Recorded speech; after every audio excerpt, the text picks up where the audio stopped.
Good morning मेरे प्यारे बच्चों। आज अपन पढ़ेंगे क्लास 8 का चैप्टर नंबर पहला, जिसका नाम है फसल उत्पादन एवं प्रबंधन।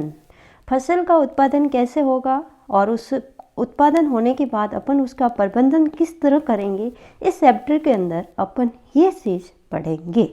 इसमें अपने रहेंगे 4-5 पॉइंट कवर करेंगे इस चैप्टर में।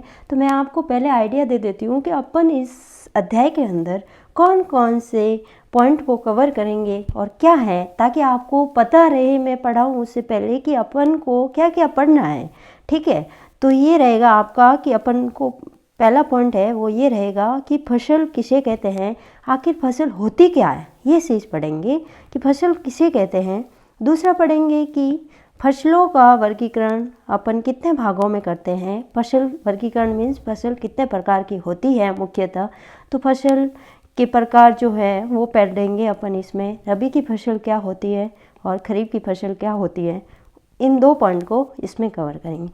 तीसरा रहेगा आपका कि अपन फसल उगा रहे हैं तो अपन को ये पता से होना चाहिए कि उसमें कौन कौन से स्टेप को अपन को फॉलो करना पड़ेगा। ऐसे नहीं खेत में गए और बीज उगाए और फसल अपनी रेडी हो जाए, ऐसा नहीं होता है। उसके स्टेप होते हैं। अपन को सबसे पहले फसल उगानी है तो अपन को 6-7 पॉइंट होते हैं, स्टेप होते हैं, उनको एक बाई एक के बाद एक ऐसे फॉलो करते हुए आगे बढ़ना होता है। तो उसे कहते हैं फसल के क्या चरण है, क्या अपन उसमें पत्तियाँ अपना रहे हैं या क्या अपन कार्य कर रहे हैं, उसके बारे में पढ़ेंगे। तो अपन का पहला रहता है कि जैसे ही फसल उगानी है तो अपन सबसे पहले उस खेत की मिट्टी को तैयार करेंगे, फिर जो भी बीज बोने हैं उसके अंदर बोएंगे, उसे कहते हैं बुआई। फिर अपन उसके अंदर खाद और उर्वरक डालेंगे। फिर अपन अगर सिंचाई की ज़रूरत है तो उसमें वो सिंचाई की व्यवस्था करेंगे। फिर अगर अनावश्यक पौधे उग गए हैं उसमें जो बीज उगाए थे उसके अलावा, जिसे कहते हैं खरपतवार, तो उसको अपन हटाएंगे। फिर कटाई करेंगे, फिर पक जाने के बाद बीज, फिर अपन उन बीजों को इकट्ठा करके क्या करेंगे, भंडारण। और अपना लास्ट पॉइंट रहेगा इस चैप्टर का कि पशुपालन क्या होता है।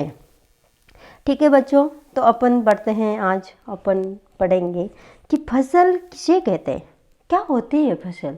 अपन को ये पता होना चाहिए फसल है क्या। फिर अपन पढ़ेंगे कि आगे फसल कितने प्रकार की होती है, क्या है, ये सब बाद की बात है। पहले तो ये पता होना चाहिए कि फसल है क्या, आखिर किसे कहेंगे अपन का। क्या मैंने गेहूं के दाने लिए और 4 मैंने आगे मेरे घर के आगे जगह पड़ी थी, उसके अंदर उस 4 दानों को डाल दिया और पानी पिला दिया तो मेरे वो दाने उग गए, तो क्या मैं उसको फसल कह दूंगी? नहीं बच्चों, नहीं, ऐसा नहीं कहेंगे अपन। मेरे को कोई पूछेगा क्या है ये, तो मैं ऐसे बोलूँगी कि ये मैंने 4 दाने डाले थे, इस कारण मेरे गेहूं के पौधे हो गए 4। फिर मैंने क्या किया, वही गेहूं के दानों को पूरे खेत के अंदर, बहुत सारे दानों को पूरे खेत के अंदर उगा दिया। तो मेरे को कोई पूछेगा कि आपके खेत के अंदर क्या बोया हुआ है, तो अपन क्या कहते हैं बच्चों, आप बताओ। अपन क्या कहते हैं, गेहूं की फसल उगाई हुई है हमारे खेत के अंदर। तो अब अपन, आप लोगों को मुझे लग रहा है समझ में आया होगा। तो इस परिभाषा को किस प्रकार बनाएंगे, जिस तरह आपने समझा है उनको शब्दों में कैसे लिखेंगे।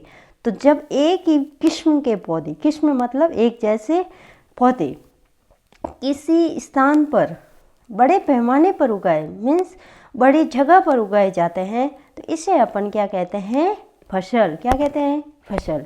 ठीक है बच्चों, मुझे लगता है आप सबको ये समझ में आ गया होगा। ये उदाहरण जो है वो मैंने आपको पहले ही बता दिया कि गेहूं की फसल या बाजरे की फसल, इसका मतलब ये हुआ है कि पूरे खेत के अंदर अपने क्या उगाई हुई है, बाजरे या गेहूं की फसल को उगाया हुआ है। ठीक है, अब फसल क्या होती है ये आपको समझ में आ गया। तो अपन अब पढ़ते हैं कि फसलों का वर्गीकरण अपन किस प्रकार करते हैं। ऐसा नहीं है कोई भी फसल है उसको अपन जब चाहे तब उगा ले, बिल्कुल नहीं। उनका एक समय फिक्स होता है। जिस प्रकार ऋतु में परिवर्तन होता है उसी प्रकार फसलों के उगाने के क्रम में भी परिवर्तन होता है। तो फसलों का वर्गीकरण अपन किस आधार पर करते हैं, तो ऋतु में परिवर्तन के आधार पर, जिस प्रकार ऋतु में परिवर्तन होता है वैसे ही उस आधार पर अपन फसलों को मुख्यतः 2 बड़े भागों में वर्गीकृत करते हैं, जिसमें अपना पहला रहेगा कि कौन सी फसल होती है ऋतु के आधार पर वर्गीकरण करने पर। पहली फसल होती है खरीफ की फसल, दूसरी होती है रबी की फसल, तीसरी एक और फसल होती है जिसे जायद की फसल होते हैं।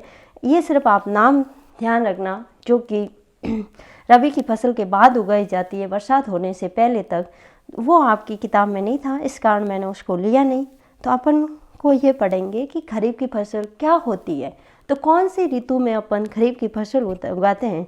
तो आपने देखा होगा जब बारिश होती है उस समय खेतों में अपन कौन सी फसलें उगाते हैं, यहाँ बारिश होने का समय क्या है, ये सब आपको पता होगा। तो मुझे बताओ कि खरीफ की फसल कब उगाई जाती है। तो पहला पॉइंट ये हो जाएगा, अपन कौन सी ऋतु में खरीफ की फसल को उगाते हैं, तो वर्षा ऋतु में। कौन सी ऋतु में, वर्षा।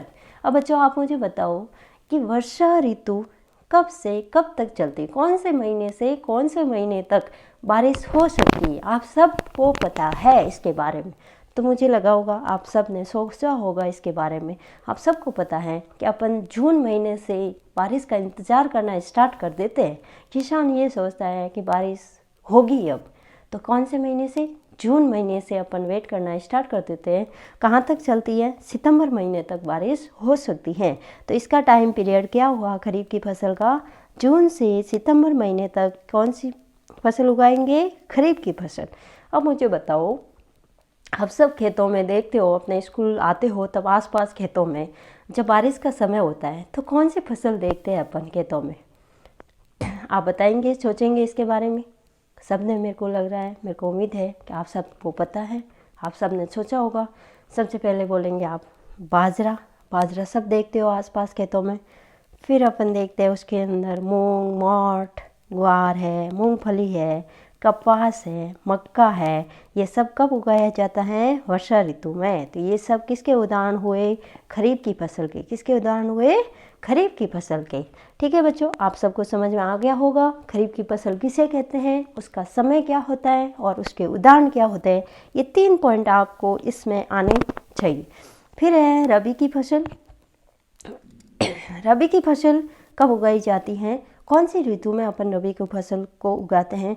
तो जैसे ही बारिश खत्म हुई, वर्षा ऋतु खत्म हुई, तो बताओ कौन सी ऋतु आती है, शीत ऋतु। कौन सी ऋतु आती है, शीत ऋतु। तो शीत ऋतु में जो फसल उगाई जाती है उसे क्या कहते हैं बच्चों, रबी की फसल। क्या कहते हैं, रबी की फसल। अब मुझे बताओ सर्दियाँ कब से स्टार्ट होती है। आप सबको पता होगा, अपने स्कूल का विद्यालय का समय होता है, कब परिवर्तन होता है, अक्टूबर से मार्च महीने तक समय रहता है आपका 10 से 4 बजे तक। क्यों रखा है ये समय, क्योंकि उस समय क्या होती है, सर्दी। तो अपन को पता है सर्दियाँ कब से स्टार्ट हुई, अक्टूबर से लगाकर मार्च महीने तक। तो रबी की फसल का समय क्या हुआ, अक्टूबर से मार्च तक। समय पता चल गया।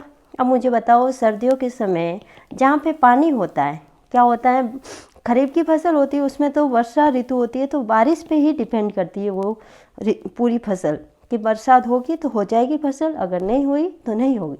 जबकि रबी की फसल होती है उसमें किसान को क्या करना होता है, खेतों में पानी देना होता है, उसकी सिंचाई करनी होती है, उसके बिना वो फसल नहीं होती है। तो जहाँ पे पानी की सुविधा होगी वहाँ पे रबी की फसल होती है।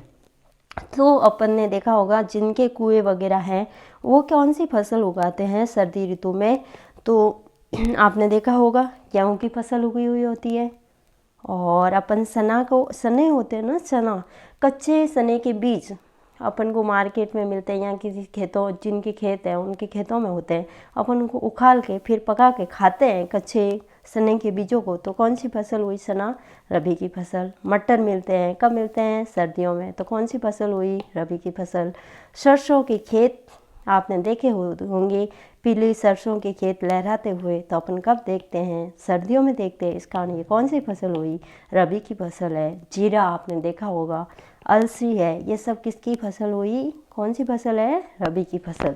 ठीक है बच्चों, मेरे को उम्मीद है आप सबको इतना समझ में आया होगा जो मैंने आज पढ़ाया है कि फसल क्या होती है। सबसे पहले तो ये पता होना चाहिए। फिर अपन ने पढ़ा ऋतु में जिस प्रकार परिवर्तन होता है उसी तरह फसलों का अपन ने वर्गीकरण किया और मुख्यतः 2 भागों में बांटा।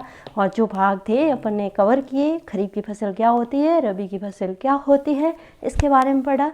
अब ठीक है बच्चों, इस वीडियो को आप अच्छे से देखना, फिर अपने कॉपी के अंदर आप इसके नोट्स बनाना, फिर इसको याद करना और समझना और अपनी भाषा में उत्तर लिखना, ताकि आप जीवन में कभी इस चीज़ को ना भूलो कि क्या फसल है, क्या प्रकार है। अपने देख रहे हो प्रकृति के अंदर, उससे जोड़कर साइंस को पढ़ो तो और भी अच्छा है। ठीक है बच्चों, ओके, थैंक यू। नेक्स्ट पढ़ेंगे अगले वीडियो।